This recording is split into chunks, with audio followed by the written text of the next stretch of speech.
Vous écoutez le grand débat, issu de l'épisode S702 du podcast Faut pas pousser les ISO, diffusé le jeudi 28 septembre 2023. Cette émission est présentée par Sony et sa gamme de boîtiers hybrides plein format photo et vidéo qui depuis 10 ans innove pour les professionnels et les amoureux créateurs d'images. Nous sommes de retour avec le youtubeur créateur Damien Bernal pour cette grande analyse du marché de la photo. Alors comme l'année dernière, on va commencer par parler du marché au sens large, puis on va entrer dans le détail et passer à la moulinette les principaux constructeurs les uns après les autres. Nous nous sommes entretenus avec Baptiste Soto, le directeur commercial et des achats du groupe de magasins spécialisés Fox, et lui avons demandé son avis sur l'état du marché de la photo en France à la veille de l'ouverture du salon de la photo et ce qu'il pressentait pour les semaines et les mois à venir. On l'écoute. Quand on parle de tous les produits grand public, on va parler des produits principalement entre 500 et 1000 euros. On a été confronté depuis 2 ans à beaucoup de hausses des constructeurs qui ont fait qu'il y a eu du désintérêt du public sur ces produits et beaucoup de disparition de produits. La bonne nouvelle, c'est que les choses vont changer. Les choses sont en train de changer. C'est qu'aujourd'hui, on commence à voir une évolution puisqu'il y a beaucoup de produits APS-C qui sont sortis ces 12 derniers mois. Et on sent une certaine nervosité des constructeurs qui sont, comment dire, on voit le vent venir avec beaucoup de promotions et d'animations commerciales sur la fin d'année, qui va redonner beaucoup d'espoir. Et c'est très important pour tout le monde que ces produits repartent parce que c'est les primo-accédants. C'est le premier appareil que j'achète. Et donc, par définition, si je l'achète pas, ben, j'achèterai pas le deuxième. Donc, il faut commencer par là. Il faut commencer par ce premier appareil, en général, entre 500 et 1000 euros. Et c'est important pour tout le monde, pour le marché, pour les consommateurs, de pouvoir découvrir. Et du coup, pour nous, à nous, notre rôle de spécialiste, ensuite, notamment lors de leur second achat en général, de leur montrer l'intérêt d'aller plus loin dans la pratique de la photo. Ça, c'est sur la partie grand public. La partie expert est beaucoup plus stable. Elle est en progression sans arrêt. Mais alors, l'année 2023 n'est pas aussi forte qu'a été 2022, puisque 2022 était une croissance incroyable. On est revenu un petit peu plus à la réalité, mais sur les marchés experts, ça reste une année en croissance. Il y a eu énormément de nouveautés depuis 2 ans sur ces produits-là, chez tous les constructeurs. Je pense, alors il y a beaucoup de gens qui pensent qu'il va y avoir beaucoup de nouveautés dans les 3-4 mois à venir. J'en suis pas du tout convaincu. Parce qu'il y a eu tellement de nouveautés qui arrivent que déjà il faut les absorber et la suite, les prochaines vagues arriveront probablement pour les JO 2024. Donc on se parle plutôt de dans 6 mois, dans 1 an et pas pour cette fin d'année. Par contre, on peut espérer beaucoup de belles nouveautés en optique et donc on espère avoir des très belles annonces d'optique sur la fin d'année. C'est pas une information, c'est un espoir. Et on sait qu'en termes de boîtier, il va falloir qu'on fasse avec ce qui a déjà été annoncé, mais il y a déjà plein de choses à vendre chez tous les constructeurs. Mais voilà, on met de l'espoir sur l'accessoire et sur l'optique pour développer le business et pour faire rêver un peu tout le monde en fin d'année. Bon, c'est finalement presque rassurant, je trouve, de voir les constructeurs tenter progressivement de reconquérir le grand public, les débutants, avec des hybrides entrée de gamme, alors à petit capteur évidemment, mais beaucoup plus abordables que ce qu'on a eu l'habitude de voir, comme le dit Baptiste, sur les deux, 3 dernières années. Ouais, puis je pense qu'on arrive aussi à une certaine maturité. Il a fallu lancer ces hybrides-là. Et je pense que les années passant aussi, c'est plus facile de rendre des technologies plus accessibles, de les faire descendre en gamme, sans tuer finalement la gamme du dessus. Donc voilà, je pense que maintenant, on a de quoi fournir en fait une offre qui est globale et entière, quoi. Oui, puis il y a certains constructeurs, notamment Canon, qui ont d'abord mis en avant une vitrine sur la nouvelle monture. C'était le cas avec le R avant, et puis il a fallu faire une bascule entre les produits EFM, en monture EFM, et faire arriver l'APS-C sur cette nouvelle monture. Donc il a fallu un petit peu plus de temps pour arriver à ça, et Nikon a fait pareil. Ils ont commencé par une vitrine 24-36 autour de la monture Z pour ensuite décliner l'APS-C. Donc c'est logique qu'on arrive aujourd'hui à des produits un petit peu plus grand public. Mais enfin, quand on parle de grand public, on n'est plus sur les réflexes à quelques... sous la barre des 500 euros. On commence quand même, le ticket d'entrée est plutôt au-delà de 700 désormais. Oui, je pense qu'il y a quand même encore un effort à faire pour ouvrir encore plus grand les portes aux nouveaux venus dans les différentes montures. Parce que, on a beau dire, oui, nouvelle technologie, il faut développer, il faut machin, il faut truc. Tout le monde ne peut pas mettre 2 500 € dans un kit boîtier optique, tout passionné qu'il est, quoi. Non, et puis, d'autant plus qu'on trouve maintenant du plein format à moins de 1 000 € avec notamment les gammes Sony A7 qui continuent leur vie, et on trouve des modèles tout à fait intéressants en kit à des prix défiant toute concurrence et qui sont des produits neufs, hein, faut le rappeler. Donc en cherchant bien, on peut dénicher de belles affaires à des prix tout à fait corrects. Et parallèlement, on a vu aussi arriver récemment des boîtiers haut de gamme avec des petits capteurs. Je pense naturellement à l'EOS R7 de chez Canon, au récent A6700, au nouveau Lumix G9 Mark II. Ça, c'est quand même une bonne nouvelle de voir ces boîtiers revenir en force pour le coup. Les boîtiers experts en APS-C, ça a toujours été quelque chose de très intéressant. C'est vrai que les 7D Mark II ou les D500 à l'époque des réflexes ont été vraiment des produits très appréciés, presque pro, mais avec un petit capteur. Donc de voir arriver ces produits-là, c'est très chouette. Après, là, on est sur des tarifs qui sont quand même élevés, puisqu'ils les rapprochent de boîtiers plein format qu'on très, trouve très aux proche alentours des 2 000 €, hein, donc pour la plupart. Mais c'est des boîtiers experts, hein, vraiment, ça s'adresse à une catégorie bien particulière de photographes et de vidéastes. Et souvent, d'ailleurs, les fans de photos animalières ou de photos sportives qui trouvent tout intérêt à utiliser un boîtier à petit capteur avec toutes les dernières technologies qui ont été développées sur le full frame avant.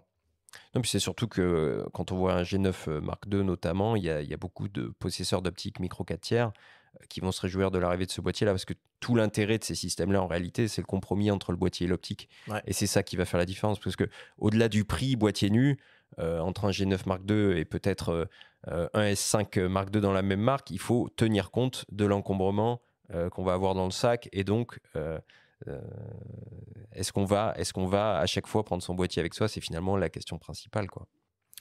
Puis on observe aussi un truc, Damien, je ne sais pas si tu es d'accord avec cette réflexion, c'est que finalement, au fur et à mesure des années, on voit les gammes se développer, mais surtout peut-être se complexifier, puisque la grande mode maintenant, c'est de sortir un nouveau modèle et de ne pas enlever le modèle précédent du catalogue. Est-ce que vous ne pensez pas que ça commence à devenir beaucoup trop compliqué pour les novices, évidemment, mais même les amateurs juste un peu avertis?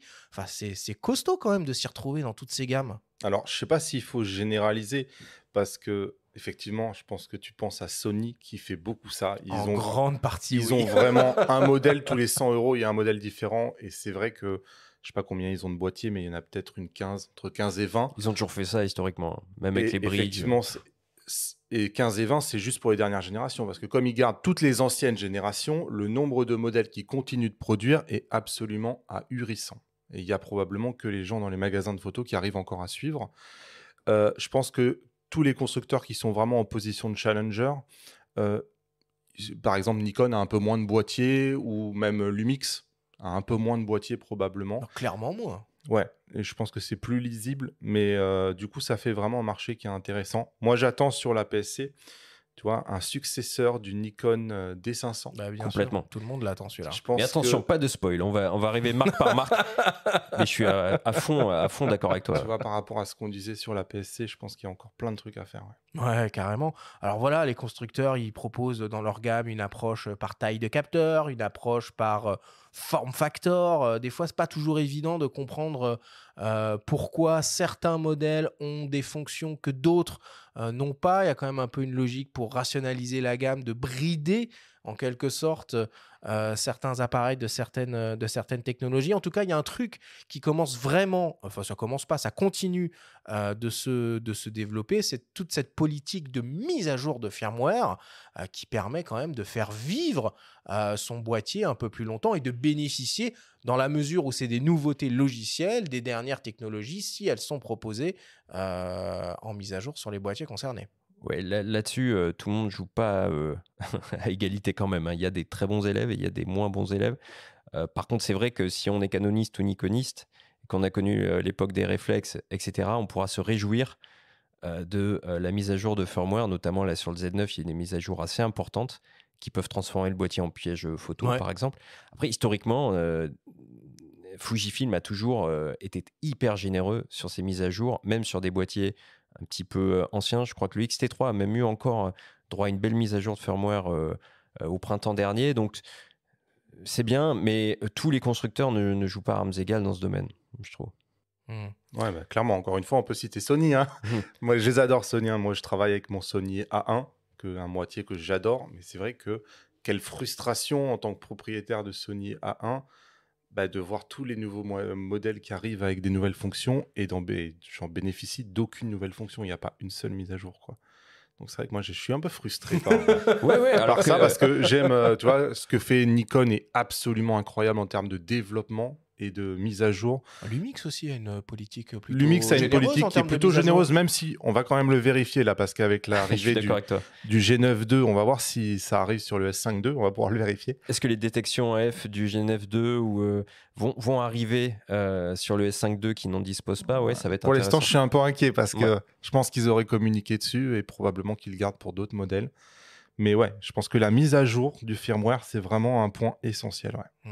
Et désormais, précisons aussi à nos auditeurs que beaucoup d'applications smartphones permettent de faire les mises à jour. Donc c'est vachement plus simple, il n'y a plus les manips sans passer chelous, par formatage, cartes, machin. Et on a peur de cracher l'appareil au moment où on le fait. Ouais, ça tend à devenir plus intuitif. Bientôt, ça va se faire de manière automatique, c'est fort probable. Ok, et puis bon, voilà, on observe quand même toujours que les fonctions vidéo sont particulièrement mises en avant sur les produits, que de nombreuses nouveautés technologiques passent par ce prisme-là d'usage. Moi, je suis toujours assez sceptique, finalement, de ces appareils qui sont totalement hybrides photo et vidéo. Je suis intimement persuadé que énormément d'utilisateurs de ces produits n'en ont absolument rien à faire de la vidéo et que d'un certain point de vue, le marché force ces gens-là à acheter des technologies vidéo dont ils ne se serviront pas. Je ne sais pas ce que vous en pensez de ça, toi, Damien. Non, mais je pense que tu as raison, mais en même temps, le coût de R&D pour faire deux boîtiers différents ferait, je pense, que le prix individuellement ne serait pas plus bas. C'est vrai aussi. Donc, je pense qu'il y a une logique, tout simplement, il faut être rationnel, quoi. Et c'est vrai que moi, quand j'achète un boîtier, j'achète pour l'aspect photo, mais j'ai des collègues qui vont l'acheter pour l'aspect vidéo, et c'est le même boîtier. Donc, je pense que voilà, c'est pour... il faut pas... On le disait, sinon, on est comme Sony, on a 2000 modèles, quoi. Ouais. Et puis hélas, aujourd'hui, il y a une époque où il y avait la Pixel Race, la course au pixel. Aujourd'hui, c'est plutôt la course à la définition vidéo ou possibilité vidéo. Si un constructeur se met à la marge de ça, il prend un énorme risque. C'est pour ça que même un ZF qui est rétro embarque toutes les technologies dernier cri et finalement, qui peut le plus, peut le moins. Et si on ne veut pas l'utiliser, ma foi, on l'utilise pas. Je suis d'accord, mais je trouve qu'il y a quand même un côté un peu hypocrite dans tout ça, où on parle de 6K, on parle de 8K. Pour 90% des utilisateurs de la 6K et de la 8K en vidéo, ils ne peuvent tout simplement pas la manipuler. Et là, tu touches, à mon avis, juste, et c'est un autre problème, c'est est-ce qu'on a réellement besoin de définition aussi élevée, surtout quand on voit que certains boîtiers peinent à tenir la distance quand tout commence à surchauffer, sans système de ventilation adapté, etc. C'est bien beau de pouvoir filmer en 8K, mais encore faut-il le faire sur la durée, quoi. Mais en réponse à ça, je pense que les constructeurs, maintenant, ils mettent un switch photo et un switch vidéo qui, quand même, permet vraiment... Soit on l'utilise soit en photo, soit on l'utilise en vidéo, mais quand on arrive dans le menu, en fait, on n'a pas tout mélangé. Je suis d'accord. Et je trouve que c'est pas mal quand même. C'est vrai que la distinction entre les deux mondes est désormais de plus en plus claire, tout constructeur confondu. On parle de Sony et la refonte de leur menu aussi. Ça, c'était quand même vraiment nécessaire. Et ça tend maintenant à être beaucoup plus scindé, beaucoup plus clair, quoi. Bon. Alors voilà pour ce début d'analyse en ce qui concerne l'univers des boîtiers, mais évidemment, il ne faut pas oublier les optiques non plus, car c'est bien là tout l'intérêt de ces appareils et je pense qu'on ne le rappelle pas assez. Ce sont des appareils à objectifs interchangeables et tout l'intérêt, c'est d'utiliser plusieurs types d'objectifs en fonction du type d'image que l'on souhaite réaliser. Sauf quand on aime, comme Damien et moi-même, un Fuji X105 ou les Leica Q. Hein. Oui, mais ce n'est pas des objectifs, ce n'est pas des appareils objectifs interchangeables pour le coup. En tout cas, nous avons contacté Ronnie Studient de la boutique ipln.fr et lui avons demandé son analyse du marché des optiques. On l'écoute. Et effectivement, le marché de l'optique, un petit peu comme le marché du boîtier, est en pleine expansion depuis plusieurs années et 2023 ne va pas déroger à la règle. C'est vrai qu'on a déjà vu sur ces quasiment 9 premiers mois tous les grands fabricants venir élargir et renforcer leur gamme.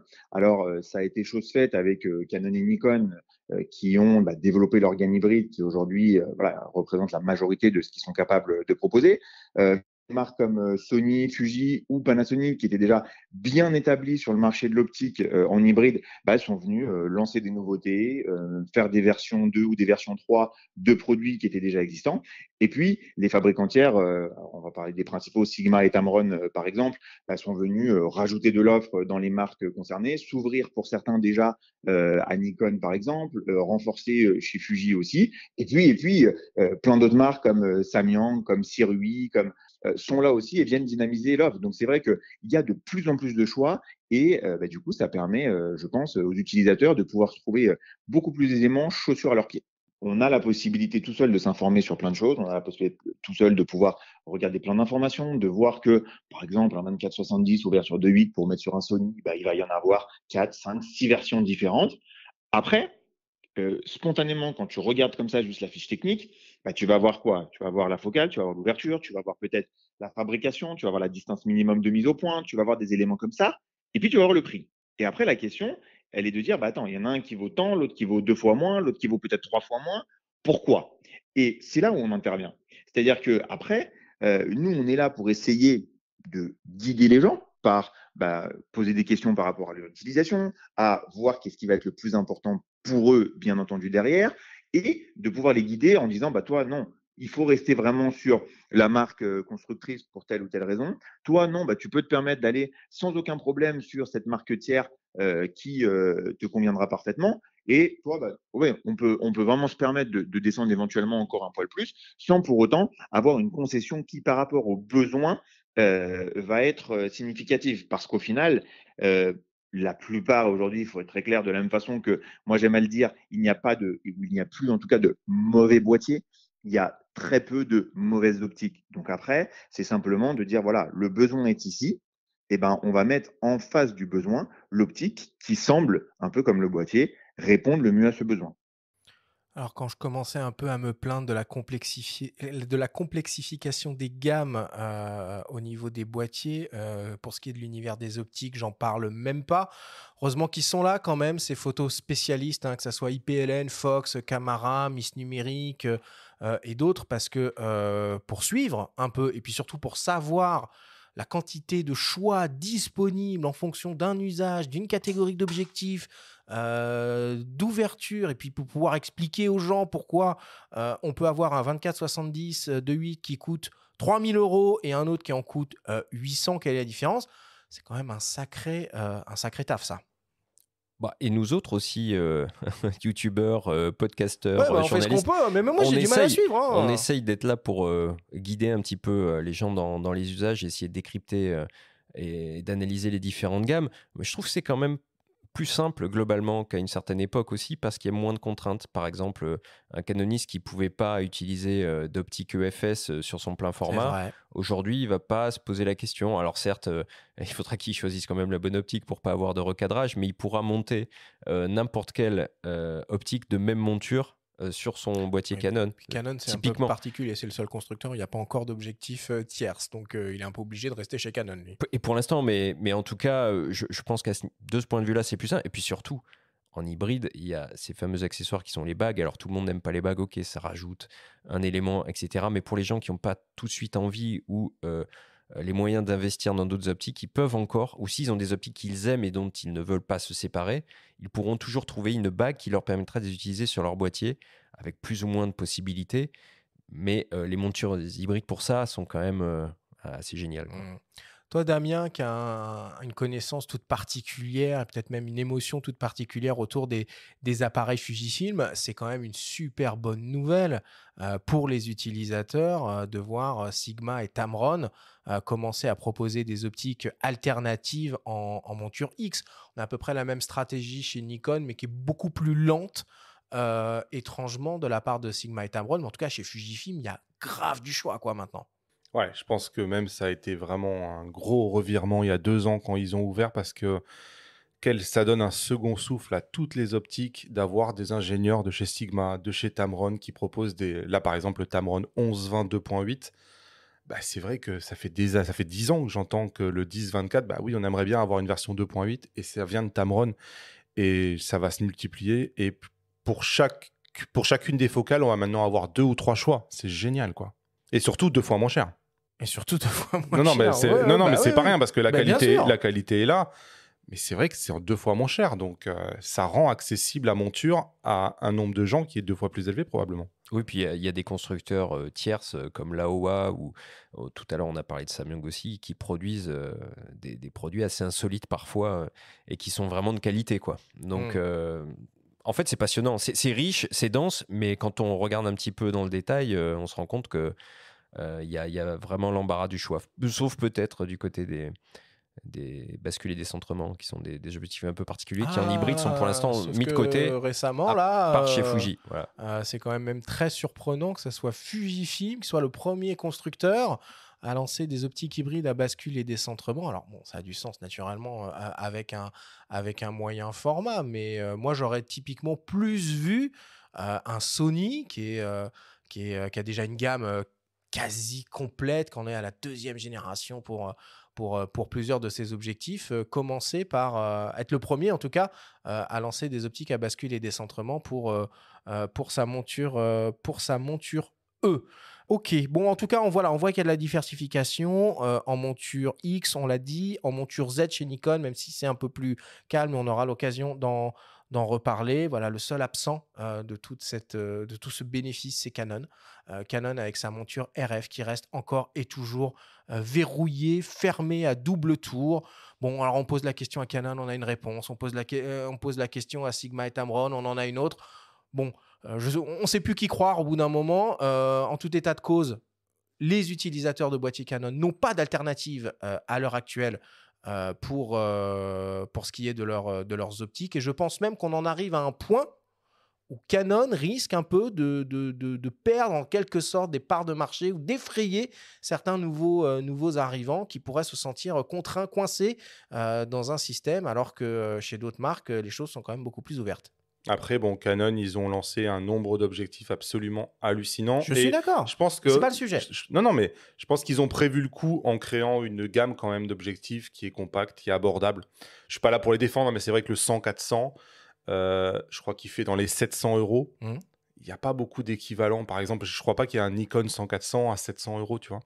Donc, je pense qu'ils ont prévu le coup d'essayer d'avoir une espèce d'autosuffisance que les autres ont dit, bah, nous, on ne va pas développer ces optiques-là, mais on va ouvrir la monture. Donc, je pense que c'est quand même réfléchi. Ils ne sont pas complètement suicidaires. Ouais. Mais c'est clair que moi, demain, si ça pouvait ouvrir, ça serait une bonne nouvelle pour tout le monde. Oui, du côté des focales fixes, il y a aussi un petit 16 mm plein format f2.8 qui est assez remarquable, très très abordable. Et franchement, c'est vrai qu'on aimerait voir un peu plus d'optique à ces tarifs-là, avec cette qualité-là, chez tout le monde.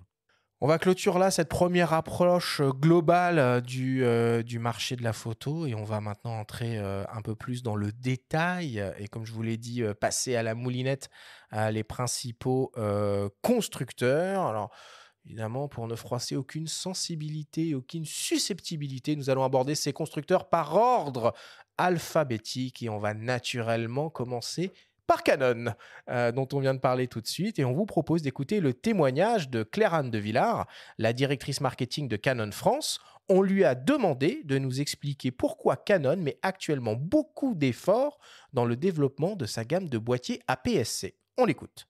Canon a étendu sa gamme hybride EOS R pour adresser tous les profils clients du grand public avec l'EOS R 100 effectivement cette année que nous venons de lancer, l'EOS R 10 par exemple, mais aussi pour adresser les profils professionnels avec l'EOS R 3, R 5, les experts avec R6 Mark II ou les créateurs de contenu avec l'EOS R50. Je pense que c'est important d'avoir en tête que quand on a lancé le système R avec des produits plutôt experts, c'est qu'à ce moment-là, on proposait des grandes avancées technologiques qu'on peut maintenant déployer sur des produits qui sont plus grand public, afin que le grand public puisse également en profiter. Sur le côté développement des objectifs RFS, alors effectivement, on a sorti 3 objectifs depuis que nous avons lancé les hybrides APS-C en 2022. On a lancé 2 transstandards très polyvalents et un petit télézoom. Petit rappel, depuis 2018, on a lancé 35 objectifs RF. Donc avec de nombreuses focales, fixes, zoom, grand public aussi, qui peuvent être montées sur les APS-C. Donc en termes de chiffre global, ça me paraît très important et très impressionnant en aussi peu de temps, en 5 ans, d'avoir lancé autant d'objectifs. Mais là, c'est les 3 objectifs qui nous paraissaient importants d'avoir pour un lancement. Mais on va continuer d'innover. Et dans les innovations qu'on va continuer à apporter, on les fera sur que ce soit le plein format ou l'APS-C. Et je pense que vous aviez entendu il y a quelques temps qu'on avait annoncé que le prochain porte-étendard Canon sera un hybride système R. Et du coup, on va aussi continuer à développer notre gamme vers le plein format. Donc, on va vraiment continuer à développer la gamme, quel que soit le type d'usage. Bon, Canon a fait vraiment un effort considérable dans le développement de son système R. À mon sens, en tout cas, la gamme la plus cohérente et la plus logique sur le marché, avec des produits qui vont s'adresser aux débutants, qui vont démarrer aux alentours des 700 € en kit pour monter jusqu'au plus haut de gamme à l'heure actuelle avec un R3 monobloc à 5900 €. On retrouve un peu, d'une certaine façon, la même approche, la même stratégie, en tout cas, qu'à l'époque des réflexes, des boîtiers entrée de gamme APS-C, des boîtiers experts APS-C, et puis on rentre après dans l'univers du full frame avec des modèles tout à fait relativement abordables, avec un R8 en kit à moins de 2000 €, et puis après on monte dans les tours jusqu'au boîtier professionnel. Ouais, c'est peut-être même presque la gamme la plus facile à lire en tout cas. Ben ouais, grave. Parce que franchement, là pour le coup, il y en a vraiment pour tous les budgets et ça fait vraiment sens. Il n'y a pas vraiment de modèle qui se concurrence, Qui se chevauche. ouais. Donc, ouais, c'est vrai que là pour le coup, il y a du choix. Oui, puis on retrouve vraiment des repères qu'on pouvait avoir du temps des réflexes aussi, finalement, avec les séries à 3 chiffres. Donc, on a le R100, à l'époque, on avait un 800D, par exemple, le R7, on pense tout de suite au 7D Mark II. Donc, c'est vrai que c'est plutôt très lisible et très clair. Il manque un R1000 peut-être que ça va arriver. Bon, Claire-Anne, elle nous parle encore de ce porte-étendard qu'on attend. Le R1, a priori, ce ne sera pas pour 2023. Et si on lit entre les lignes de ce qu'elle nous dit, ça devrait être pour 2024. Mais maintenant, voilà, la question, c'est quelle va être la stratégie de Canon sur ce boîtier. Est-ce qu'ils vont aller sur du monobloc? Est-ce qu'ils vont aller sur un boîtier compact? Est-ce qu'ils vont jouer la carte de l'ultra haute définition? Bon, ça, on fera ça tout à l'heure quand on jouera à Madame Irma en fin d'émission. Mais je pense que beaucoup de photographes professionnels attendent de pied ferme ce boîtier, et que pour certains usages photographiques, pas tous, mais je dis bien certains, un R3 avec un capteur de 24 millions de pixels, si je ne m'abuse, n'est pas suffisant de nos jours. Bon, pas suffisant, en tout cas, c'est vrai qu'en face, chez Sony et chez Nikon, avec les Alpha One et le Z9, on trouve des boîtiers qui sont évidemment beaucoup plus pixelisés, donc avec 45 et 50 millions de pixels. Donc là, c'est vrai qu'il y a un espace. Après, monobloc ou pas, historiquement, quand Canon a lancé l'EOS R, ils ont en tout cas vu qu'intégrer des nouveautés, ça pouvait perturber certains s'habituer. Je pense à la touch bar de l'EOS R. Ne parlons pas de la touch bar. Attention à l'audace d'un point de vue ergonomique, parce que le milieu de la photo reste un milieu assez conservateur. Ton discours sur la vidéo en atteste. Ok, voilà pour Canon. On continue avec Fujifilm, qui vient tout juste d'annoncer la seconde génération de son moyen format haut de gamme, à savoir le GFX 102.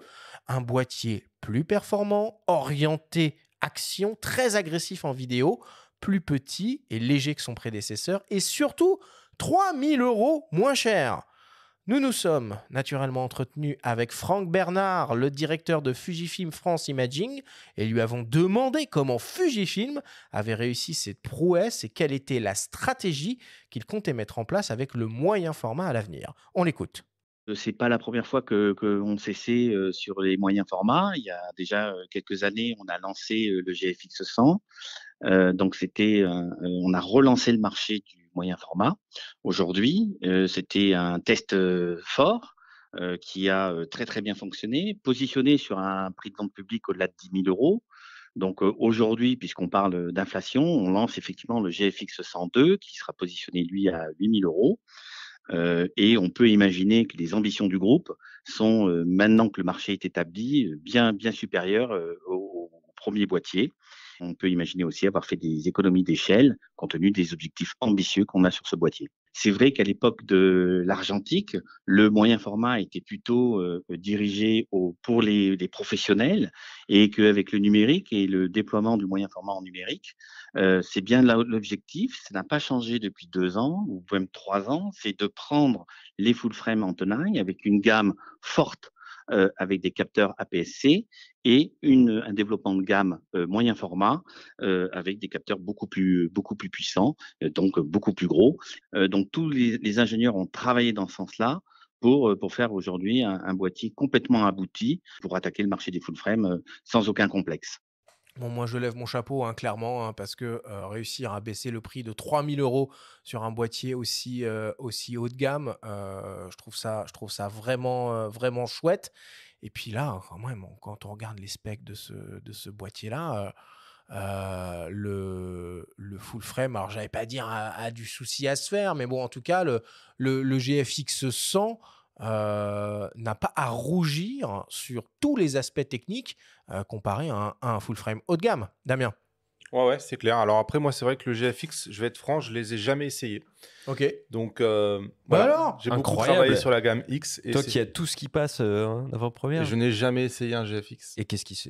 Pourquoi? J'ai jamais eu l'occasion. Et là, encore une fois, tu vois, je leur ai demandé, mais ils en avaient pas. Donc, ça serait avec plaisir, tu vois. Mais c'est vrai que pour l'instant, je regarde ça un peu avec un œil de curiosité. Je sais pas ce que ça apporte par rapport à du plein format. Donc, à tester, quoi. Alors attention, c'est très dangereux, c'est très addictif. Parce que, non mais c'est vrai, Oui. on en a parlé dans la première émission qu'on vous invite à réécouter avec Malo, qui est utilisateur de GFX 100. Et c'est vrai qu'il y a un rendu, et même quand on aime le format 24-36, il y a un rendu qu'on obtient en moyen format et un modelé dans l'image qui est vraiment hyper séduisant. Après, c'est pas pour toutes les pratiques, même si avec ce GFX 102, bah là, ils ouvrent clairement la pratique à la photo de sport et d'action. Et ça c'est nouveau, quoi. À la vidéo aussi, enfin, je sais pas si on rentre C'était déjà le cas, hein, la vidéo. Ouais, mais si on rentre dans le détail des specs vidéo de ce boîtier-là, ça fait des frissons, quoi. Enfin, c'est redoutable. Alors voilà, est-ce que le monde de la vidéo va s'intéresser au moyen format? Ça, je ne sais pas par contre. Mais en tout cas, sur le papier, l'appareil est tout à fait taillé pour ce genre d'usage. Fujifilm a une démarche hyper claire depuis le départ, hyper lisible.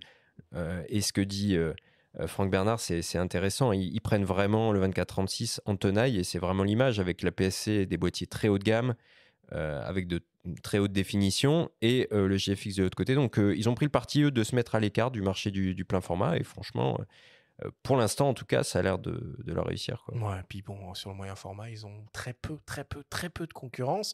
Alors, il y a Hasselblad, hein, qui effectivement a sorti un X2D, mais bon, dont la distribution est somme toute assez rare. Et puis de l'autre côté du spectre, on a encore Phase One qui continue de proposer des dos, mais là on est dans des sphères de prix totalement différentes, puisque un kit IQ4 150 millions de pixels, ça coûte quand même la bagatelle de 57 000 €. Bon, c'est évidemment une autre dimension. Il y a des boîtiers Pentax, rappelons-le quand même, Ouais, mais c'est fini, ils moyen ont annoncé format, à qu'ils moins avaient de 10 000 arrêté ça. € qu'on peut trouver sur le marché de l'occasion, éventuellement. Ouais. C'est Leica, non, qui a pas annoncé que... Leica semble, et qui a montré un... on va en parler un petit peu corps tout à avec du l'heure, plan- semble s'intéresser Ouais. de près On dirait, hein. au moyen format. Il C'est semblerait vrai. qu'il n'y a pas que la monturelle OM chez Leica, ouais, tout à fait.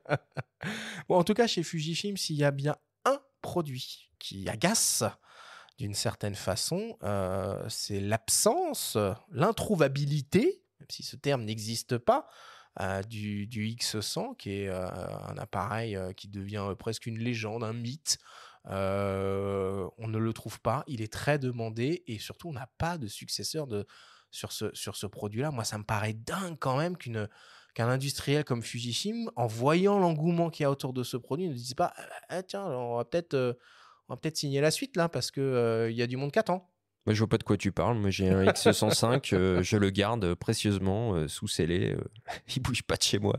Non, mais c'est vrai que, blague à part, c'est devenu un boîtier très prisé dont la cote a grimpé un petit peu parce qu'il est introuvable. Mais après, on jouera au jeu, hein, je crois. Oui. Mais on avait déjà dit ça l'année dernière boule et de rien ne cristal. s'est passé. Donc, ça devient frustrant. Bon, allez, on continue. Et on va parler de Leica, très actif, évidemment, cette année, puisqu'ils ont renouvelé leur emblématique M dans une 11e génération, avec déjà d'ailleurs une déclinaison monochrome, et leur compact Expert Q dans une 3e génération, avec l'arrivée tant attendue de la technologie autofocus hybride phase contraste. Les produits Leica en gamme Q et M, c'est des appareils qui sont un peu uniques par leur approche déjà, et puis surtout qui sont très désirables. C'est moins le cas, bizarrement, enfin non, pas bizarrement, c'est moins le cas sur leur série de boîtiers hybrides SL. Et on a demandé à Cyril Thomas, le directeur général de Leica France, de nous parler particulièrement de ces produits, les Leica SL. On l'écoute. Le SL, c'est la possibilité de s'adresser à des photographes passionnés, mais à un grand nombre de photographes passionnés. C'est-à-dire, avec le SL, on va rechercher la polyvalence, ce qu'on trouve aussi dans des marques concurrentes. Et ce qu'on va proposer, c'est des cycles de vie qui sont assez longs sur le produit, une qualité de construction exceptionnelle et surtout un parc optique qui, à mon avis, est unique au monde. Notamment des focales fixes qui, dans les apos submicrons de Leica, j'ose utiliser un superlatif, sont sûrement les meilleures optiques au monde. Et après ça, on continue le développement de ce parc optique avec de nouvelles focales fixes, mais aussi différents types de zoom qui vont apporter une extrême polyvalence au système. Donc, sur le système SL, d'abord, on continue et on apporte constamment des nouveautés. Et on verra que le mois prochain, il y a des nouvelles optiques qui vont être lancées pour ce système SL. Au niveau du futur boîtier, on ne sait pas encore quand est-ce que viendra le successeur du SL2. Cependant, c'est un système sur lequel on travaille constamment pour constamment améliorer le boîtier, constamment améliorer les performances, mais surtout proposer le plus beau parc d'optique au monde, et tout ça dans la plus belle définition et la plus belle des constructions qu'on puisse proposer. Parce que c'est bien sûr un excellent appareil photo, mais c'est aussi, quand on l'a en main, quand on regarde la qualité de construction, un objet d'exception. Il est très possible, mais ce ne sera pas dans un proche avenir, que Leica arrive avec un nouveau moyen format qui sera un système hybride. Et si nous devions faire ça, bien sûr qu'il y aura une vague d'adaptation pour pouvoir monter les optiques S dans un premier temps dessus. Et si un nouveau S en format hybride devait arriver, il est clair que nous serions amenés à développer aussi des nouvelles optiques pour ce système hybride. Mais je n'ai pas plus d'informations que ça aujourd'hui et ce n'est pas dans un futur proche. Bon, il dit quand même plein de trucs, hein, Cyril. Hein, il nous laisse passer plein de messages dans ce témoignage. Toi, Damien, tu as déjà eu l'opportunité de prendre en main et de tester le SL2. Sur le papier, il a quand même une fiche technique assez redoutable. Encore, a priori, il y a un SL3 qui est en préparation.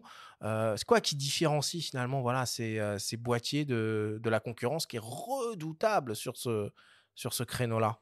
Alors moi, c'est pareil, hein, Leica, j'ai découvert le monde Leica par mon partenaire IPLN qui a un Leica Store. Ouais. Et c'est vrai que j'ai mis, lorsque je suis allé les voir et que j'ai vu tous ces boîtiers là en vitrine, c'est vrai qu'ils sont magnifiques. C'est des objets où on sent que la construction est vraiment différente de ce que j'ai d'habitude. Mais c'est vrai que moi, j'ai découvert le monde Leica à travers le Leica Q, le Leica Q2 monochrome, puis après le Leica Q3. Et c'est vrai que c'est des boîtiers qui sont quand même exceptionnels. Alors moi qui rêve d'un Leica Q, j'espère que j'y arriverai d'ici mes 50 ans. C'est Sinon, cette j'ai année, raté ma vie. Benjamin, le Leica Q? Non, mais je continue de rêver, c'est beau aussi. Est-ce que ça vaut le coup de passer au Q3 quand tu as un Q2? Moi, pour l'autofocus, oui, clairement. Ouais, il y a un gain net à ce niveau-là. Ah bah oui, je pense que on voit que Leica, je pense qu'ils ont un partenariat avec Panasonic qui est vraiment de plus en plus étroit, puisqu'on voit que sur le nouveau G9 II, on a les simulations de couleurs Leica. Ouais. Donc je pense qu'il y a vraiment un gros partenariat entre les deux. Et au moment où Panasonic passe à l'autofocus de phase, Leica passe à l'autofocus de phase aussi. Donc je pense que tout ça, c'est très lié. Et l'autofocus de phase, on va pas se mentir, dès qu'on est un peu en basse lumière ou dès qu'on essaye de faire... Moi, je fais beaucoup de photographies avec mes enfants. Ils bougent tout le temps, quoi. Sur du mouvement, ouais. Clairement, dès que c'est une photographie en mouvement, l'autofocus, ça fait la différence. Donc pour moi, oui, c'est un grand oui, clairement. Bon, et Cyril, il nous parle aussi un peu de ce projet de moyen format. Une question que je me pose là-dessus, est-ce que finalement la monture, elle, serait capable d'accueillir des optiques qui peuvent couvrir le moyen format? Parce que là, franchement, ce serait home run s'ils arrivent à développer un appareil moyen format tout en conservant la monture, elle. Ce serait vraiment exceptionnel. En tout cas, sur ce qu'on a vu, puisque Leica, je ne sais pas exactement ce que c'était, moi, mais c'est un teaser, je crois, de chez Leica où on voit des mock-ups de boîtier. C'est pas la même monture. On voit une monture qui est largement plus grande. Ouais, non, c'est sûr que c'est peut-être un peu étroit quand même.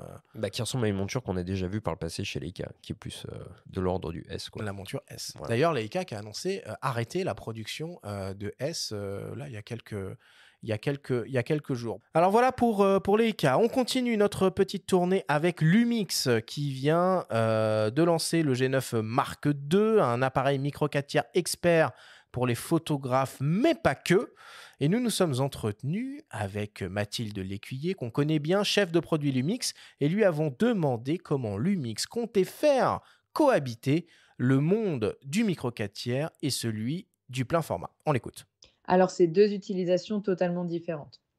Le plein format va répondre à tous ceux qui recherchent un bokeh, des performances en basse lumière qui sont propres à cette monture et à laquelle beaucoup de professionnels sont attachés. Mais le micro 4 tiers, il a des qualités qui sont uniques. Par exemple, sa compacité, la possibilité de porter plein d'optiques différentes dans le sac à dos pour toutes les situations, grâce à leur rapport qualité-poids-taille qui est incroyable. Ça ne les empêche pas, bien au contraire d'ailleurs, d'offrir des caractéristiques techniques qui sont très poussées, en photo comme en vidéo. Donc en fait, on a enfin deux systèmes complémentaires qui sont très aboutis tous les deux. Sur le G9 Mark II, on a voulu rassembler le meilleur des deux mondes parce qu'on sait aujourd'hui qu'un créateur d'image va chercher un seul outil de création à la fois en photo et en vidéo. Donc on recherche un boîtier polyvalent, tout en un, qui se glisse facilement dans le sac à dos, avec ses nombreuses optiques tout aussi compactes grâce au format de la monture micro 4 tiers. Mais c'est vrai que l'ADN du G9, c'est la photo, raison pour laquelle les caractéristiques photo du G9 Mark II ont été ultra poussées, notamment sur l'autofocus hybride à détection de phase et la rafale à 60 images par seconde. Bon, quand on regarde la fiche technique de ce G9 Mark II, il n'y a pas grand-chose qu'on peut reprocher à ce boîtier. Toi, Damien, tu as pu le tester. Qu'est-ce que tu penses surtout de son positionnement quand on le compare finalement à un S5 Mark II à peine plus cher? Ouais, après, je pense que c'est vraiment un boîtier sans compromis. Ils ont mis vraiment tout ce qu'ils pouvaient en termes de technologie, aussi bien en photo qu'en vidéo. Donc, je pense vraiment que là, pour le coup, ils n'ont rien gardé sous la pédale, quitte à faire un peu d'ombre même au GH6. Clairement, ouais. Après, en termes de positionnement, c'est sûr que au niveau du tarif, on est proche. Pour autant, il en fait quand même beaucoup plus qu'un S5 II. Et moi, ce que j'aime entre les deux, on parlait tout à l'heure de Fuji qui tient en tenaille un peu le plein format. Ici, eux, ils tiennent en tenaille un peu la PSC, entre guillemets. Et ce que j'ai bien aimé, c'est qu'ils ont repris le même boîtier que le S5 II avec le G9 II. Et j'étais avec un copain qui est un gros utilisateur de micro 4 tiers et il me disait qu'il n'en pouvait plus, en fait, d'avoir une ergonomie quand il était en micro 4 tiers, une autre ergonomie quand il était en plein format. Il n'arrivait pas à avoir de mémoire musculaire, en fait. Okay. Et là, pour le coup, avec chez Panasonic aujourd'hui, on a le même boîtier. C'est strictement les mêmes. Non, mais c'est pas ça ressemble. Ce sont les mêmes. Non, mais c'est à confondre. En fait, non, c'est vraiment tu prends la cage, tu prends une cage, par exemple, Small Rig, c'est la même. Okay. C'est les mêmes boutons, il y a 2 boutons de plus à l'avant, mais c'est les mêmes menus, mêmes boutons. On passe d'un système à un autre. de manière transparente. Et ça, je pense que c'est un confort qui sont aujourd'hui les seuls à offrir, en fait. Le jour où tu veux être compact, tu pars avec le micro 4 tiers. Le jour où tu as envie d'une grosse montée en ISO et de bokeh, tu vas passer avec le plein format. C'est trop bien. Faudra juste pas se tromper au moment de changer d'optique vraiment dans la vitesse. Non, mais parce que c'est vraiment troublant. Ah ouais, Moi, là, je clairement, l'ai hein. eu en main, le G9 Mark II, et ça m'a vraiment perturbé au début. Mais je suis d'accord avec toi, il faut voir le côté plutôt positif, et c'est un réel atout. Même si moi, j'aimais bien le premier G9, et il y a quelque chose que j'aimais bien, qui est trop rare sur les hybrides, c'est le petit écran sur le dessus, qui était quand même vachement bien, qui rappelle les principaux réglages, qui disparaît là. Comme il n'existe pas aussi sur le S5 II. On le trouvait aussi sur les S1, S1, S1R, S1H. Je trouve que bon, c'est un petit attribut qui, pour les photographes, est sympathique. Et bon, là, c'est pour conserver une certaine compacité, une certaine logique qu'ils ont fait ça. C'est un peu dommage à mon goût, mais voilà, on va retenir, on va voir le verre à moitié plein et voir la cohabitation cohérente entre micro 4 tiers et 24-36. En tout cas, c'est quand même une bonne nouvelle pour les utilisateurs de matériel micro 4 tiers de voir ce nouveau boîtier arriver. Et on sait qu'ils sont nombreux et on sait qu'ils aiment la photo animalière tout particulièrement. Donc là, c'est vraiment un signe de renouveau d'intérêt de Lumix pour les photographes. En tout cas, ils n'ont jamais vraiment délaissé le micro 4 tiers. On pense à toute la série des GH qui est sortie. Mais voilà, ça va être un peu plus compliqué là maintenant sur les GH parce que ce G9 Mark II en vidéo, il est tout à fait redoutable aussi. Donc on va voir un peu comment tout ça va se repositionner dans le futur. Ah bah, il est tellement redoutable en vidéo que, comme vous le disiez tous les deux, il éclipse presque le GH6 avec un nouvel AF hybride détection de contraste et de phase. Et tu parlais de photo animalière, précisons qu'il y a un 100-400 qui Oui, sort, enfin une c'est nouvelle vrai, version. une nouvelle version. 100-400 qui n'est jamais ni plus ni moins que l'équivalent d'un 200-800 auquel on peut ajouter en plus un convertisseur. Alors là, ça devient fort sympathique. Ah, moi, je l'ai prêté à un copain qui est vraiment fan du micro 4 tiers et il a fait les tests à 1600 mm avec une compacité incroyable puisque vraiment, lui, il fait des grosses randonnées et il me disait à 1600 mm, la qualité, elle est vraiment bonne en fait. Donc, pour moi, c'est vraiment, pour le coup, c'est le prime vraiment du micro 4 tiers. On n'a jamais connu ça, quoi. De toute façon, on aura l'occasion d'en reparler, Benjamin, de ce boîtier, puisque nous avons une émission entièrement dédiée au G9 Mark II qui va arriver dans quelques semaines. On continue dans la liste et on s'intéresse à Nikon qui, comme on vient de le dire en début d'émission, vient tout juste de lancer ce nouvel appareil ambitieux, le ZF. Nous nous sommes entretenus avec Nicolas Gillet, le directeur marketing et communication de Nikon France, et lui avons demandé de nous parler de cette lignée de boîtiers au look rétro héritée des grandes années argentiques. On l'écoute. Alors effectivement, on a lancé le ZFC il y a quelques temps. Beaucoup de retours ont été marqués sur le fait que c'était vraiment l'appareil que les gens attendaient, mais qu'ils espéraient un plein format. Donc ce ZF vient exactement répondre à ce type de retour. Il est évidemment prévu déjà dans les cartons au moment où on lançait le ZFC, mais dans le principe, voilà, on agrandit cette gamme. Il y a une vraie tendance. On a fait des tentatives dans le passé chez Nikon de ce produit avec qui fait le trait d'union avec notre héritage argentique. C'est très apprécié. Le ZF, il se positionne de façon assez différente. Il est beaucoup plus moderne, paradoxalement, par rapport à un ZFC en termes de technologie. Le processeur, à commencer par ça, qui est le même que sur le Z9 ou le Z8, apporte des performances largement supérieures à tout ce qu'on a dans la gamme dans ce niveau de prix.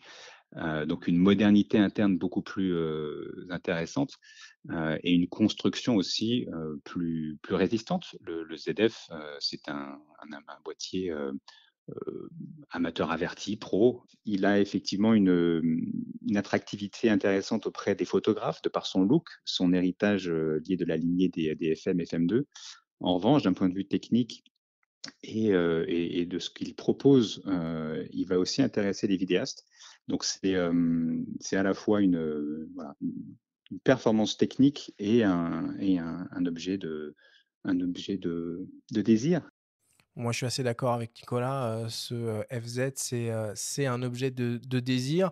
Mais Damien, on en a un peu parlé avant de démarrer cette émission. Est-ce qu'il n'aurait pas mieux fallu pour Nikon prendre tout l'intérieur de ce nouveau ZF et le mettre dans un Z6 III à la place? Bah si, je pense quand même qu'aujourd'hui, la majorité des gens attendent le successeur du Z6 II, qui était un excellent boîtier, mais Nikon est passé à une nouvelle génération il y a déjà 2 ans, donc clairement l'attente est longue. Et c'est vrai que bah là, aujourd'hui, le choix du rétro, c'est à la fois clivant, parce qu'il y en a qui vont adorer ça, mais il y en a qui vont pas du tout aimer ça. Donc c'est moins passe-partout qu'un Z6 III, ouais, clairement. Oui, ils auraient pu effectivement faire un lancement simultané, tout du moins. Après, ça reste un boîtier assez séduisant, le ZF, mais j'ai juste un petit regret aussi, c'est qu'il n'y ait pas plus d'optique dont le look correspond au look rétro Ouais. du ZF. Pour l'instant, à part le 28 mm et le 40 mm version SE dans la gamme Nikkor Z, on ne trouve pas vraiment d'autres optiques qui vont être en adéquation avec le boîtier au niveau du look. Et peut-être que pour les gens qui vont acheter ce boîtier-là, le look, bah, ça compte, quoi. Bah ouais, puis en Une plus, fois qu'on met un Nikkor 24-70, qui est une optique fabuleuse, série S, bon, on est sur une cohabitation qui est un petit peu étrange, voilà. Donc, alors que sur un Z6 III, bon, bah, tout serait plus naturel. un peu moins sexy, mais tout est plus naturel. Ok. Bon, il y a quelques mois, Nikon a aussi fait très très fort hein, avec le lancement du Z8. Et on va avoir une émission spéciale qui vous sera proposée mardi prochain d'ailleurs sur cet appareil Z8 qui quasiment à tout point de vue est légal, voire meilleur que le Z9. Bon, c'est sûr que les pros qui ont investi dans un Z9 risquent de l'avoir un petit peu mauvaise. Et je me demande si, d'un certain point de vue, le futur, c'est pas finalement d'arrêter les monoblocs pour les professionnels et de se focaliser sur des boîtiers plus compacts, quitte à ajouter un grip pour ceux qui en ont réellement besoin. Damien, qu'est-ce que tu en penses?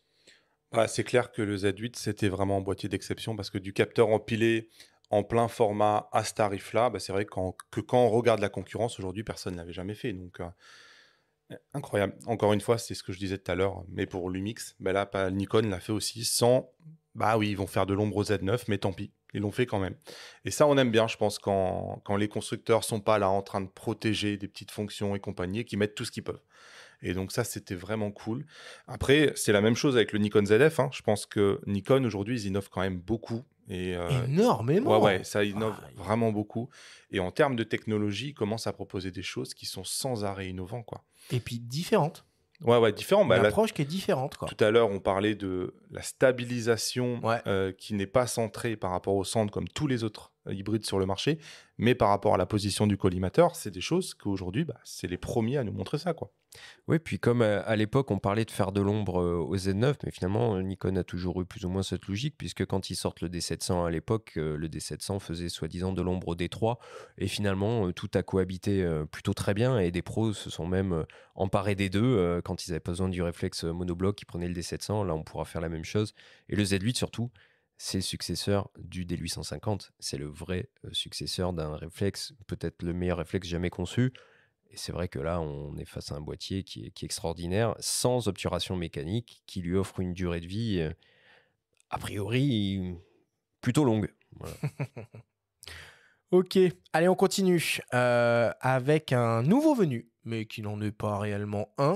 Je pense évidemment à OM System ex Olympus, qui vient de lancer, à la surprise générale, un nouveau produit de niche, un compact baroudeur, et qui fait face à une nouvelle sorte de concurrence avec ce regain d'intérêt des constructeurs sur les hybrides à petit capteur.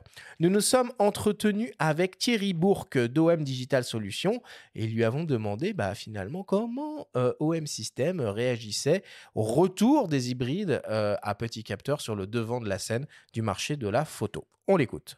Alors, l'arrivée sur le marché, effectivement, de produits qui ne reprennent pas les formats full frame est pour nous une excellente nouvelle, puisque cela prouve finalement qu'il existe une alternative, puisqu'on a fait croire à tort que pour faire des belles photos, il fallait avoir un grand capteur. Et maintenant, on se rend compte que on peut faire des belles photos aussi avec des formats de capteurs différents.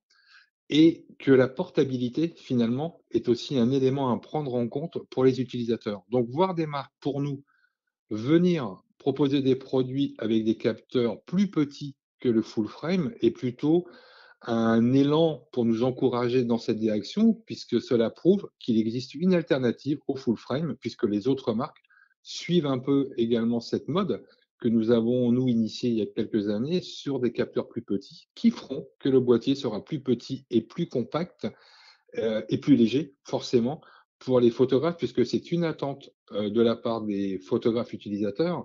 Régulièrement, lorsqu'on les rencontre, ils nous disent, pour moi, le poids et l'encombrement de mon boîtier est primordial lorsque je dois faire le choix. Voir arriver des produits avec des capteurs plus petits est donc une excellente nouvelle pour nous.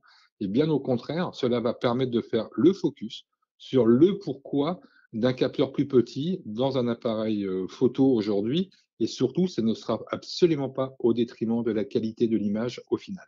C'est vrai qu'au fil des années, on a tendance un peu à oublier ou à mettre de côté la promesse de base initiale des hybrides qui était de proposer des systèmes photographiques plus compacts et plus légers. C'est évidemment le cas quand on parle de boîtiers micro 4 tiers, en particulier en ce qui concerne les optiques. Damien, enfin, c'est une vraie alternative. En fait, le micro 4 tiers n'est pas le parent pauvre de la photographie. Non, non, pas du tout. De toute façon, on fait bien des photos avec nos smartphones. Donc, à côté, le micro 4 tiers, on a un capteur qui est absolument Un énorme. moyen Hein. format. Donc, il n'y a enfin, il y a pas de mal à faire des photos avec un micro 4 tiers. Ça fait des photos qui sont exposées aujourd'hui dans des galeries et compagnie.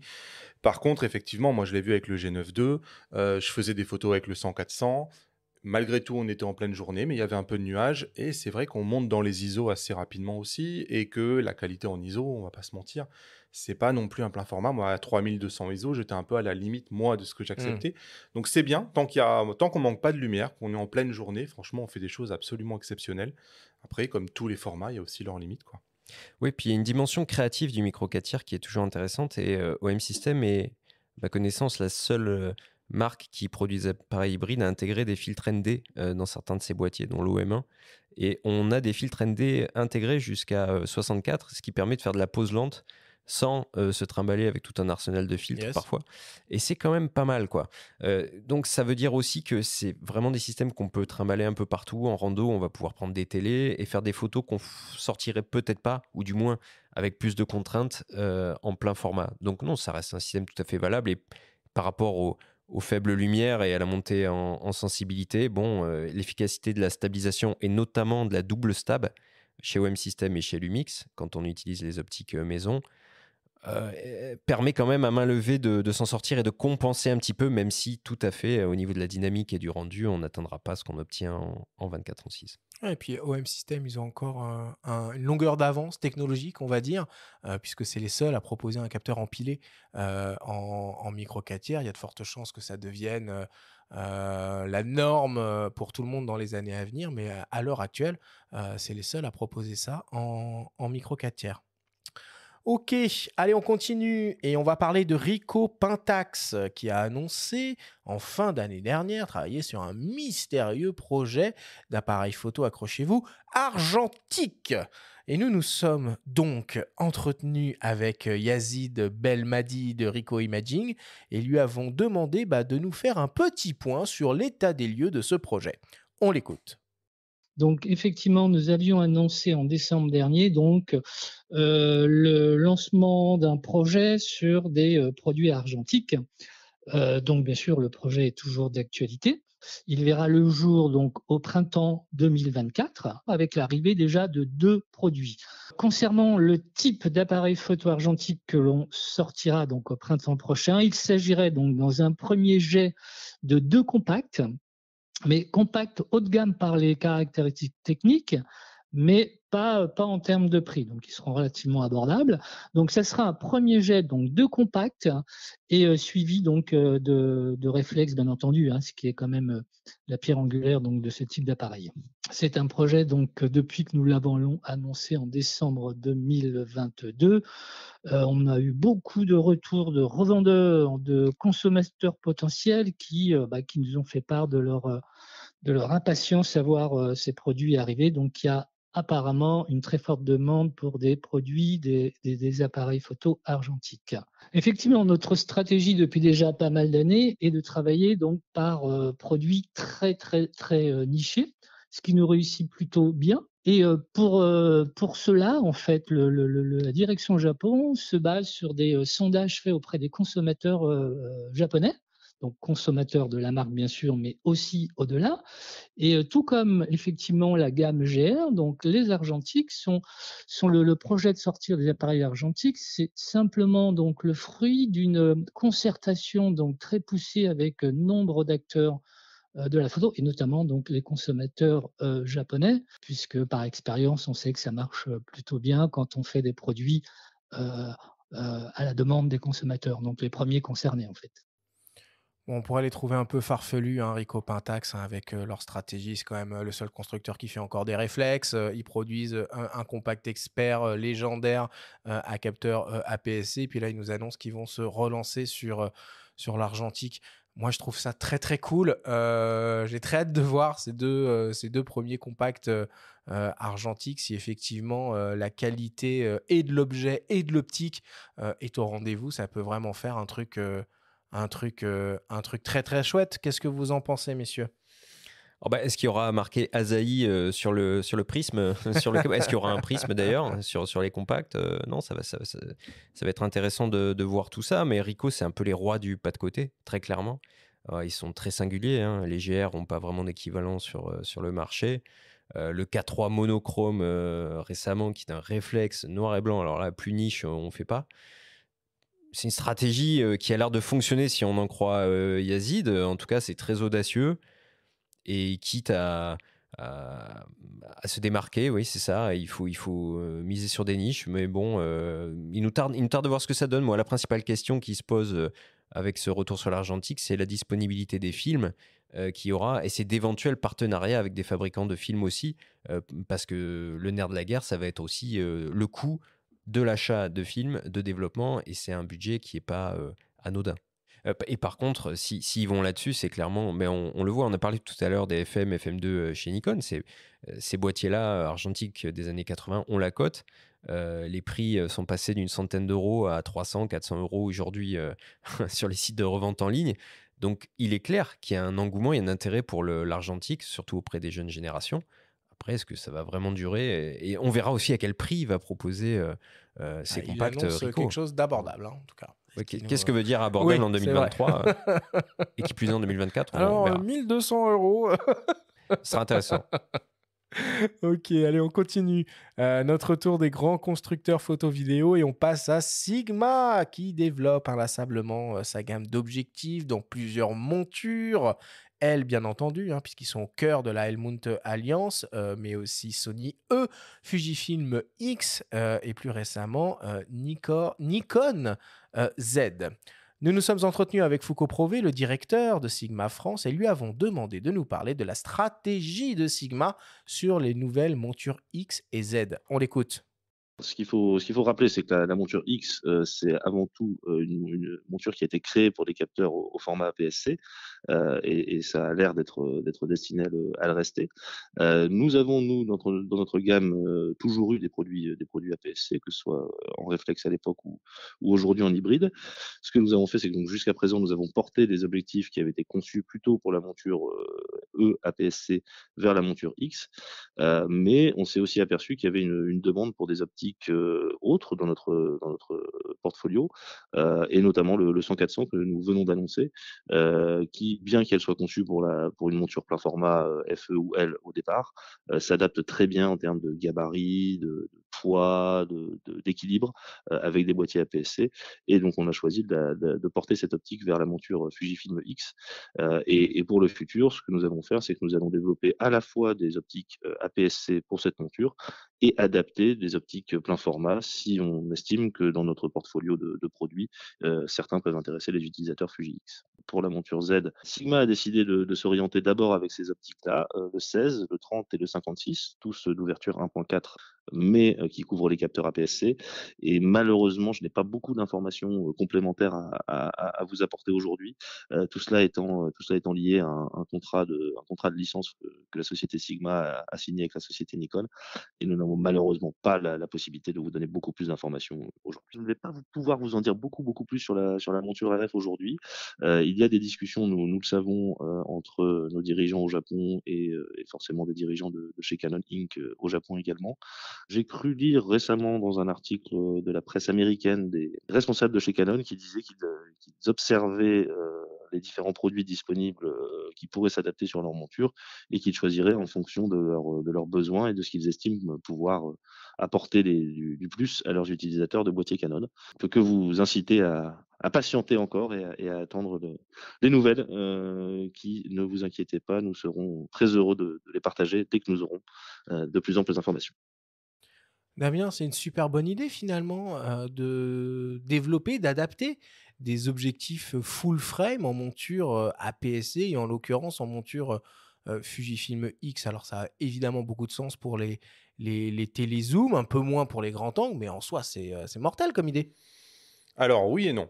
Ah, Parce que oui, c'est une bonne idée parce que ça offre plus d'options et qu'à un moment donné, c'est des optiques qui n'auraient pas existé parce que de toute façon, les coûts de R&D font que changer la monture, c'est beaucoup moins cher que de ouais. développer un nouvel objectif. Donc oui, c'est une excellente idée. Non, parce que je pense que quand on est dans la PSC, on veut l'optique la plus compacte possible. Et le fait est que quand on a un objectif qui est fait pour le plein format, on va utiliser que 50% du verre. Et même pas en vrai, quand tu regardes bien. Donc, on transporte quand même une moitié d'objectifs qui, entre guillemets, on aurait pu se passer. Qui sert à rien. Bah complètement, parce que là du coup l'argument je prends la PSC parce que les optiques seront moins lourdes, moins encombrantes, il tient plus quoi. C'est ça le problème en fait. Et la stratégie autour de la monture Z chez Sigma, elle est un peu étrange. Donc, que de la PSC, alors que le gros du marché en monture Z se fait naturellement sur du full frame. C'est un système de licence. C'est pas la même approche entre Tamron et Sigma sur ce point. Enfin, ça a l'air compliqué, quoi. Je pense que Sigma, ils y peuvent rien. Hein. Si on leur ouvrait les portes en grand de la monture Z, à mon avis, ils arriveraient avec leur 24-70 et compagnie. Je pense qu'il y a aussi des enjeux de communication, probablement, de la part de chez Nikon, de dire on ouvre. Ça fait quand même, en termes de communication, ça donne envie de venir, mais on n'ouvre pas trop grand parce que ils ont eu des coûts de R&D tellement importants pour développer toute cette gamme-là, c'est que voilà, il faut se réserver pendant un petit moment le privilège de vendre des objectifs. Donc je pense que c'est pour ça que ça arrive d'abord par la PSC, et peu à peu, on voit quand même quelques optiques plein format là qui arrivent. Hein. Ok. Oui, puis on le sent très bien dans le témoignage de Foucault, ce désir de porte ouverte, puisqu'il en parle très clairement en ce qui concerne la monture RF de Canon. Et il est clair que là, c'est une question de timing, en fait. Il va falloir être un petit peu plus patient.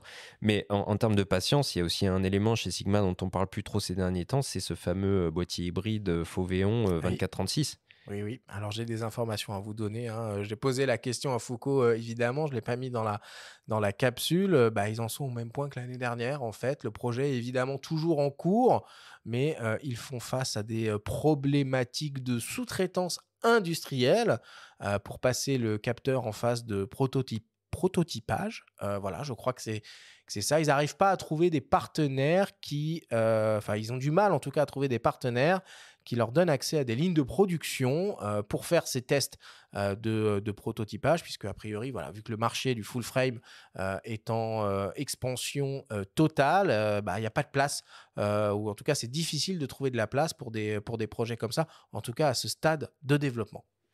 Et en tout cas, juste pour reparler de la monture Z et des optiques Sigma, et on parlait tout à l'heure du ZF, mais il y a des optiques comme le 65 mm f2 qui couvre le plein format que j'adorerais voir sur un ZF, par exemple. Il y a toute une gamme de focales fixes de leur gamme Contemporary. Typiquement, ça irait très bien, ça. Hein. Voilà, qui sont construites toutes en métal. Les pare-soleils aussi sont en métal avec des bacs de diaph. Franchement, ce genre d'optique sur un ZF serait vraiment de la gueule, quoi. Ouais, j'y avais pas pensé, mais tu as tout à fait raison. Ouais. Et puis Foucault m'a glissé dans l'oreille que Katsuto Yamaki, hein, donc l'owner, le CEO owner de Sigma, qui est un personnage vraiment hyper intéressant, hyper intelligent, serait présent sur le salon de la photo la semaine prochaine. Donc Voilà, je ne sais pas ce qu'on peut en déduire, mais en tout cas, généralement, quand ce personnage-là se déplace, c'est qu'il y a une raison. Allez, on commence à s'approcher de la fin de ce tour de piste du marché de la photo et on passe à l'incontournable Sony, pionnier des hybrides 24-36 mm et qui vient récemment de lancer pas moins de 3 nouveaux modèles, le A6700, le A7CR et le A7C2. On l'a déjà évoqué, la gamme des boîtiers full frame Sony est de plus en plus complexe à lire, avec notamment ces nouveaux A7C, et en particulier l'A7C2, qui est sur le papier plus performant qu'un A7 IV, qui est pourtant vendu près de 400 € plus cher. Bon, on a contacté Fabrice Abuaf de Sony pour lui demander de nous expliquer un peu plus en détail tout ça. On l'écoute. Ces deux Alpha 7C R et 7C Mark II on reprenne un peu toutes les évolutions des boîtiers que l'on a aujourd'hui, c'est-à-dire bien sûr le chipset Bion-XR, la puce intelligence artificielle pour l'autofocus, mais ils sont surtout dans un concept boîtier différent par rapport à un Alpha 7 Mark IV versus Alpha 7 C2 ou Alpha 7 R5 versus Alpha 7 CR. Les boîtiers sont entre 150, 160 grammes et presque 200 grammes, 185 grammes je crois, moins lourds. Ils sont dans des boîtiers plus compacts, les viseurs sont plus discrets, il n'y a qu'un slot de carte mémoire, donc c'est une autre philosophie. Ils sont pas là pour concurrencer l'Alpha 7 Mark IV ou l'Alpha 7 R5.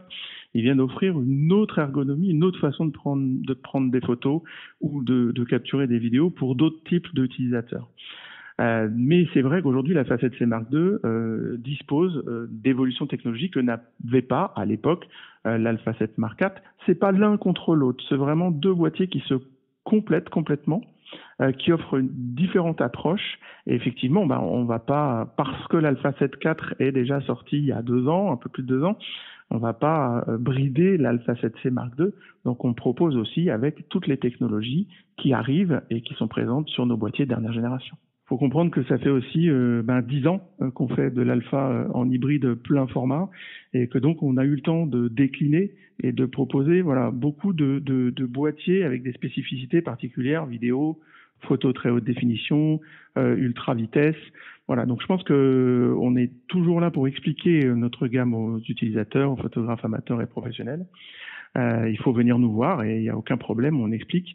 Mais je pense que c'est un vrai avantage et un vrai atout d'avoir autant de diversité pour les photographes, vidéastes professionnels ou simplement les passionnés d'image. Alors en termes de diversité, j'ai compté, il n'y a pas moins de 9 boîtiers full frame de dernière génération au catalogue de Sony, à quoi il faut ajouter tous les boîtiers, presque tous les boîtiers des générations précédentes. On arrive presque à des paradoxes de positionnement. Tu trouves pas, Damien, là? Ouais, c'est sûr que on en parlait tout à l'heure, c'est pas la gamme la plus lisible du marché. Pour autant, on est sur une gamme où effectivement, tous les 200-300 €, on a un boîtier différent, on a une offre différente. Et là, pour le coup, le rôle des magasins, je pense qu'il est super important parce que c'est impossible pour l'utilisateur de savoir de prime abord, comme ça, en regardant vite fait, quel boîtier est fait pour lui. Moi, je trouve que c'est plutôt pas mal en fait. Et c'est vrai qu'une fois qu'on sera en magasin, on peut des fois tomber sur des kits avec par exemple un Alpha 7 III et une optique de kit, un 28-70, je sais pas, ce qui va permettre de ne pas se ruiner dans l'achat du boîtier et de pouvoir consacrer un petit peu plus d'argent dans une belle optique de la gamme G-Master par exemple. Donc finalement, cette continuité, moi je la vois plutôt d'un bon œil, même si de prime abord on est d'accord, c'est pas hyper lisible quoi. Bon, et s'il y a bien quelque chose qui est quand même plus lisible chez Sony, c'est les tailles de capteurs. Et on a le retour de la PSC à 6700. 6700, c'est ça? Oui. Damien, c'est une bonne nouvelle. Ça, c'était un boîtier qui était attendu? Ah ouais, très très attendu parce que le Canon R7 l'année dernière avait fait beaucoup de bruit. Et le fait est que moi j'aime bien la PSC aussi comme complément d'un boîtier plein format. Je trouve qu'on profite de ce recadrage en fait avec les mêmes optiques, on a 2 focales différentes. Et c'est vrai que Sony aujourd'hui, quelqu'un qui avait un hybride de dernière génération, il n'avait pas vraiment d'hybride APS-C sur lequel il avait les mêmes technologies. Donc clairement, ouais, il était super attendu. Ça faisait 4 ans, je crois, hein, qu'ils n'avaient pas renouvelé. Oh oui, au moins, oui. Mais alors, question, est-ce que les menus ont été mis à jour sur la face Ouais, on a tous parce les que derniers. Ah, t'as les derniers menus? Ouais, ça aussi, c'était Ça, compliqué. c'est important. T'as les nouveaux menus sur les nouveaux Voilà. modèles, et si tu prenais un APS-C, t'avais les anciens menus. Voilà. Ça manquait, quoi. Si t'as ton A7 IV et à côté un FA 6700, au moins, t'es à la maison, même réglage, etc. Ça, c'est super important, ouais.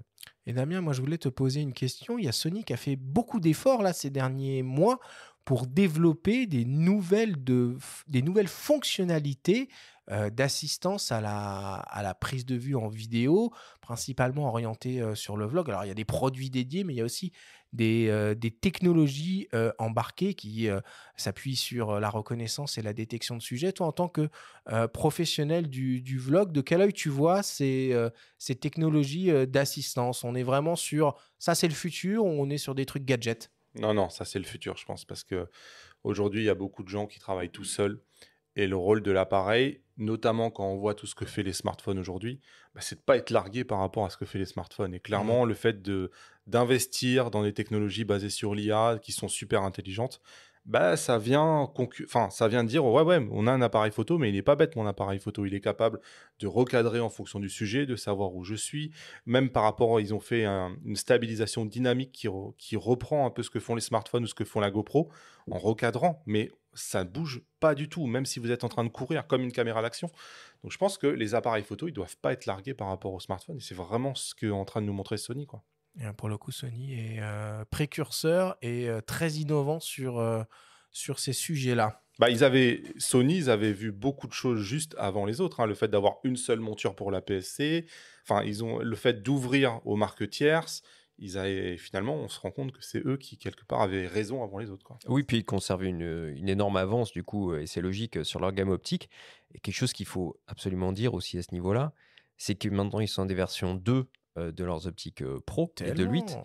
et surtout beaucoup plus compactes. Et ils arrivent à faire des optiques lumineuses et compactes. Même leur dernier 70-200 f4, ils réduisent l'encombrement de 30%. Enfin, moi, je trouve ça, d'un point de vue ingénierie optique, c'est absolument époustouflant ce qu'ils sont en train de réaliser. Et puis c'est le système sur lequel il y a le plus de choix, qu'on soit chez Sony ou qu'on aille voir chez d'autres constructeurs, notamment Tamron, par exemple. Et on va terminer avec lui, un opticien qui, lui, toujours en train d'imaginer, de concevoir des produits un peu différents. Cet été, ils ont annoncé 2 nouvelles optiques. Alors, une seconde version de leur 70-180 mm f2.8 en monture Sony, donc, et surtout un original nouveau 17-50 mm f4 constant full frame. Nous nous sommes entretenus avec Jean-Christophe Thierry, le président de Tamron France, et lui avons demandé de nous parler de ce nouvel objectif qui est une première sur le marché de la photo et de la vidéo. On l'écoute. Oui, le 1750 f4 pour les objectifs plein format Sony, c'est vraiment une belle focale, c'est vraiment sur le papier. Et là, on se rend compte qu'on a besoin de souplesse. 17, 50, on a besoin de rapidité f4 et de polyvalence pour séduire les usagers de photo, le grand angle ou la photo plus urban street et la vidéo. Voilà, donc c'était un objectif qui se veut vraiment polyvalent. Pourquoi est-ce qu'on a cette volonté de faire différemment? Parce que on a été porté par le succès de notre 35-150 f2 2.8 en monture Sony, qui a lui aussi été annoncé en monture Z et qui, entre parenthèses, connaît déjà un énorme engouement. Voilà, c'est simplement parce qu'on arrive aujourd'hui, sous couvert d'une bonne qualité, d'une bonne étude de marché, à séduire, à appeler et à créer des nouveaux usages. Aujourd'hui, Tamron fait ce que le client, le consommateur, l'utilisateur lui demande en définitive. Donc, Tamron produit, pense, imagine et crée des objectifs photo par plaisir, tout simplement. Et c'est ça qui nous amène à être différents, parce qu'il n'y a pas qu'une seule façon de photographier, parce qu'il n'y a pas un seul type d'utilisateur. On voit les choses dans leur pluralité et c'est très bien comme ça. Voilà, on est très ouvert d'esprit. On Tamron, hein, ils innovent beaucoup, comme le dit Jean-Christophe. Alors bon, ils en sont déjà aux versions G2 de leur 28, 75 mm de 8 et 70, 180 mm de 8. Mais quand on va dans des trucs un peu plus originaux, on se souvient du 35, 150 mm de 8, qui a d'ailleurs été copié, je ne sais pas si on peut dire ça comme ça, par Samyang, qui va être décliné en monture Nikon Z, donc full frame. On a un 50 400 mm quand les autres ont l'habitude plutôt de faire des 100 400 mm. Puis on a ce nouveau, la 17 50 mm f4. C'est quelque chose d'assez original. C'est chouette, non, Damien, de proposer des choses un peu différentes pour un constructeur comme ça? Ah ben, clairement, ils ajoutent beaucoup de richesse à une gamme où d'habitude, effectivement, 70-200, 70-200, 70-200. Et eux, ils arrivent toujours avec des propositions qui, nous, on vous propose autre chose. Ouais. Et là, tu vois, quand ils sont arrivés avec le 50-400, je ne l'ai pas testé sur ma chaîne parce que je ne le comprenais pas tellement, moi, cet objectif. Et là, ils arrivent avec un 17-50. Et en fait, quand tu vois l'image entière, avec deux objectifs, tu couvres du 17 mm au 400 mm avec un poids compact. Et franchement, c'est top, quoi. T'as pas beaucoup aujourd'hui de solutions avec deux objectifs. Mon frère est parti au Japon et il savait pas trop quel objectif emporter. Il en a emporté 3. Et je pense qu'avec cela, tu vois, il a emporté que 2 objectifs. Ouais, non, c'est une super solution. Et surtout, Tamron, il brille souvent par un rapport qualité-prix assez imbattable. Et ça, c'est ce qui les caractérise pas mal. Mais j'aimerais bien qu'ils ressortent un 150-600, comme ils faisaient en réflexe aussi, Ouais. qui était une très très bonne optique. Il y a un 150-500 qui existe en gamme. Mais ils savent faire les longues focales, ils savent faire des optiques un petit peu à part. Donc c'est bien. Et puis l'ouverture à la monture Z est une bonne nouvelle aussi, parce que jusque-là, ils ont à fond misé quand même sur la monture E. Ouais, de toute façon, ils sont pas partis de la Helmut Alliance. Ils développent la monture X, la monture Z, comme tu viens de le dire. Et comme Sigma, on les attend de pied ferme sur la monture Canon RF. Bon, voilà, on a fini ce grand tour de piste des principaux acteurs du marché de la photo. Évidemment, c'est pas exhaustif, il y en a encore plein d'autres, mais voilà, il fallait quand même qu'on tienne une émission avec une durée convenable. Moi, ce que je retiens quand même, c'est que globalement, ce marché, il est très dynamique, il est très excitant, il y a beaucoup de nouveautés, beaucoup d'innovations chez tout le monde, et que le meilleur endroit peut-être pour s'en rendre compte, après évidemment avoir écouté cette émission, c'est d'aller tester et prendre à main tout ce joli matériel. Et quoi de mieux que de se rendre à la Grande Halle de la Villette pour le salon de la photo qui aura lieu la semaine prochaine, où tous les produits qu'on a évoqués au cours de cette émission seront en démonstration.